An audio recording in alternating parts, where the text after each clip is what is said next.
இன்னைக்கு பாருங்க நம்ம எதை பத்தி பார்க்க போறோம்னு பார்த்தீங்கன்னா, வெஹிக்கிள் வந்து நம்ம வந்து எப்படி மெயின்டெயின் பண்ணலாம் அப்படின்றத பத்தி தான் வந்து நம்ம பார்க்க போறோம். ஆக்சுவலா வந்து நம்ம வந்து இப்ப நெறைய என்ஜின் வந்து நம்ம பார்ப்போம். உங்களுக்கு ஒரு 2,00,000 ஓடியிருக்கு, 3,00,000 ஓடியிருக்கு, 5,00,000 ஓடியிருக்கு அப்படின்னு சொல்லுவாங்க. அந்த மாரிலாம் நம்ம வந்து கரெக்ட்டா வந்து ஒரு வெஹிக்கிள் வந்து இவ்வளோ கிலோமீட்டர் கொண்டு வரோம் அப்படின்னு பார்த்தீங்கன்னா, அதுக்கு என்னென்னலாம் பண்ணலான்னு பார்த்தீங்கன்னா, எவ்ரி 5,000 கிலோமீட்டர் வந்து நம்ம ஜென்ரல் சர்வீஸ் வந்து பண்ணணும்.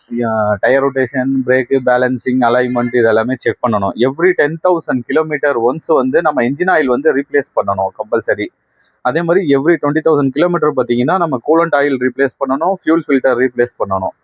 அதுக்கு அடுத்து பார்த்தீங்கன்னா வந்து மெயினாக வந்து நமக்கு 1,00,000 கிலோமீட்டர் வந்து டைமிங் செயின், அது டைமிங் பெல்ட்டு இது ரெண்டுமே வந்து நம்ம ரீப்ளேஸ் பண்ணுற மாதிரி இருக்கும். அதே மாதிரி நம்ம அடுத்து பார்த்தீங்கன்னா எவ்ரி ஒரு 1,50,000 கிலோமீட்டர் நம்ம ரேடியேட்டருடைய ஓசஸ் இது எல்லாமே கம்பல்சரி செக் பண்ணணும். அதுவும் மெயினாக பார்த்தீங்கன்னா நமக்கு அந்த ஹீட்டர் ஓஸு ப்ளஸ் வந்து தெர்மோஸ்டாட் ஓஸு இது எல்லாமே வந்து நம்ம கம்பல்சரி பார்க்கணும். ஏன்னா அந்த thermostat hose plus heater hose தான் பார்த்தீங்கன்னா வந்து அதிகமாக வந்து போகிறதுக்கு வந்து சான்சஸ். நான் பார்த்த வரைக்கும் பார்த்தீங்கன்னா எல்லா வெஹிக்கல்லையும் வந்து அந்த தெர்மோஸ்டாட்டு இந்த ஓஸுங்க தான் வந்து மேக்ஸிமம் டேமேஜ் ஆகும். அதனால ரப்பர் ஐட்டம் பார்த்தீங்கன்னா எவ்ரி ஒரு 1,50,000 கிலோமீட்டர் ஆயிடுச்சு அப்படின்னாவே வந்து அதை வந்து ரீப்ளேஸ் பண்ண பாருங்க. இந்த மாதிரி வந்து நம்ம கரெக்டாக எவ்ரி 10,000 கிலோமீட்டர் நம்ம ஆயில் சர்வீஸ், எவ்ரி